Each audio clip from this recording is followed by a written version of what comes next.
ह्या सगळ्या गोष्टी जर कोकणी माणसाने करण्याची गरज आहे. सगळ्या ह्या जुन्या जाणत्या माणसांना माझा हात जोडून विनंती आहे, तर बाबांनो आता आमच्या कोकणातल्या जमिनीला पैसे गावतात आहेत म्हणून आम्ही लोक जमिनी विकत चाललो. पण मंडळीने विचार करा, काय वर्षात आमच्याच कोकणात आमच्याच पोरांना तांबे अड्यावाला जागा राहायची नाही.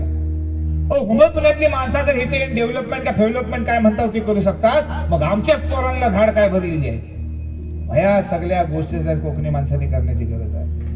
काय विचार करण्याची बुद्धी ती माऊली आमच्या कोकणातल्या जुन्या जाणत्या माणसांना, नेते मंडळींना, तरुण पोरांना, पोरींना देवो. आणि या सगळ्यांच्या माध्यमातून आमच्या कोकणातल्या लोककलेचा, आमच्या कोकणातल्या बोली भाषेचा आणि आमच्या कोकणाचा झेंडा सगळ्या जगामध्ये फडकवून त्या माऊलीच्या चरणी आम्ही गाराला घालतो.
रसिको, आपण जे टाळ्यारूपी प्रेम आम्हाला दिलं त्याबद्दल धन्यवाद. तसेच साई स्वरूप ट्रक टेम्पो चालक मालक संघटना, पावस पंचकृषी सर्वांचेच आम्ही आभार मानतो की अशा प्रकारचा कार्यक्रम करण्याची आपण संधी दिली, त्याबद्दल धन्यवाद.